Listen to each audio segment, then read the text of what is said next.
Alors, l'objectif de cette vidéo, c'est de s'entraîner à résoudre des équations pour le moment qui sont assez simples. Et dans la précédente vidéo, dont le lien va apparaître ici en haut à droite, on a expliqué comment faire. Donc si vous n'avez pas vu cette vidéo, je vous conseille très fortement d'aller la regarder avant de chercher cet exercice.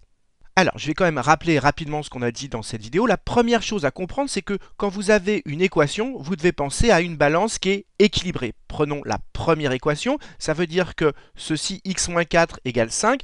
D'abord, résoudre, ça veut dire quoi? Ça veut dire qu'on doit trouver toutes les valeurs de x, ici l'inconnu, pour que la partie gauche soit égale à la partie droite. Autrement dit, c'est comme si vous aviez une balance. Sur le plateau de gauche, vous avez x-4.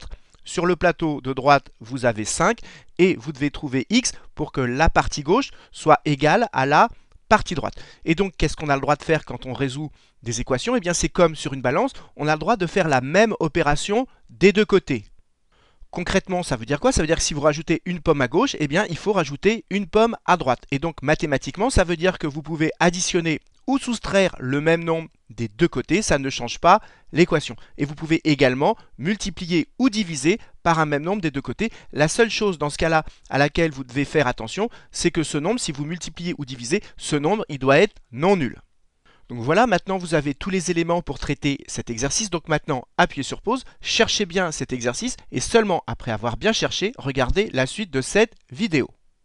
Alors, allons-y, corrigeons cet exercice. Donc déjà, on va résoudre cette première équation qu'on a ici. Donc le but, c'est de trouver x pour que la partie gauche soit égale à la partie droite. Et donc l'idée, c'est qu'on va essayer d'isoler le x. Et comment on va faire pour isoler le x? Eh bien, il faut se débarrasser du moins 4. Et pour cela, il faut penser systématiquement à faire l'opération inverse. Donc quelle est l'opération inverse d'enlever 4? Eh bien, vous l'avez compris, c'est d'additionner 4. Donc première chose, on fait une petite bulle sur le côté et on marque qu'on va additionner 4 des deux côtés. Et donc, qu'est-ce que ça va nous donner? Je réécris la même équation, mais je rajoute plus 4. Si j'avais ma balance, je rajoute plus 4 des deux côtés. Donc, ça fait x-4 plus 4 égale 5 plus 4. Et ensuite, on arrange. Vous voyez que moins 4 plus 4, ça fait 0. Donc, à gauche, il reste tout simplement x. Et 5 plus 4, ça nous fait 9. Et voilà comment on résout rapidement cette équation. Et enfin, on n'oublie pas de faire une phrase de conclusion. Et qu'est-ce qu'on a démontré? Eh bien, on a démontré que cette équation, elle n'a qu'une seule solution qui est 9. Et c'est pour ça que j'écris que la solution de cette équation est 9, ce qui termine la première question. Alors, dernière chose, si vous voulez vérifier que vous n'êtes pas trompé, eh bien, vous remplacez tout simplement x par 9. Et vous calculez la partie gauche, ça fait 9 moins 4, ça fait bien 5. Donc, la partie gauche est bien égale à la partie droite. Donc, ça veut dire que ce qu'on a trouvé est cohérent. Alors, passons à la deuxième équation. Là encore, notre but, ça va être d'isoler x. Donc, première chose à faire, ici, vous repérez que vous avez une addition. Et donc, on va faire l'opération inverse. Et l'opération inverse d'une addition, c'est une soustraction. Et donc, comme on additionne 4, eh bien, le but, ça va être de se débarrasser de ce plus 4. Eh bien, on va enlever 4 des deux côtés. Donc, je fais une petite bulle sur le côté et j'indique que je vais enlever 4 des deux côtés. Et ensuite, j'ai plus qu'à réécrire mon équation. Donc, ça fait quoi? Ça fait x plus 4. J'enlève 4 des deux côtés, égale 7 moins 4. Et ensuite, j'ai plus qu'à arranger.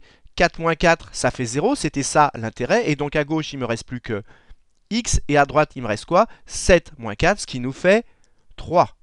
Et ensuite, comme tout à l'heure, vous faites une phrase de conclusion. Donc, on a démontré que cette équation, elle avait qu'une seule solution et que cette solution, c'était 3. Et donc, on écrit que la solution de cette équation est 3. Et là encore, si on veut vérifier qu'on ne s'est pas trompé, eh bien, on remplace tout simplement x par 3.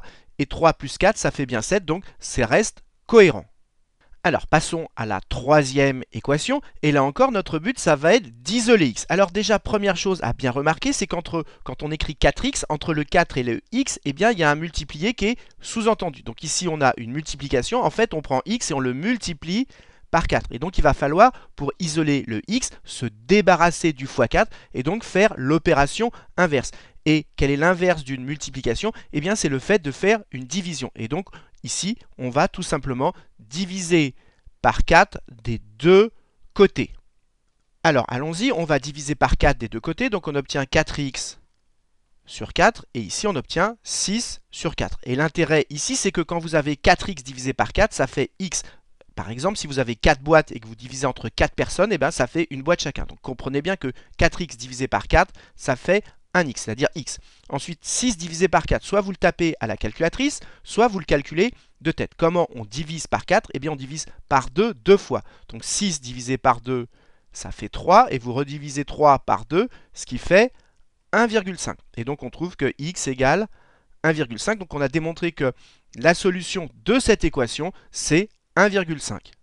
Alors passons à la dernière équation, mais avant j'aimerais insister sur un point que je n'ai pas rappelé, c'est que parfois on entend des élèves, par exemple dans la première équation, qui diraient bah moi je fais passer le moins 4 de l'autre côté. Donc évitez de dire on fait passer de l'autre côté, parce que ça amène à faire très souvent des erreurs de calcul. On ne fait pas passer de l'autre côté, on fait soit des additions, des soustractions, des multiplications ou des divisions. Mais faire passer de l'autre côté, ça ne veut rien dire, donc surtout ne l'employez pas.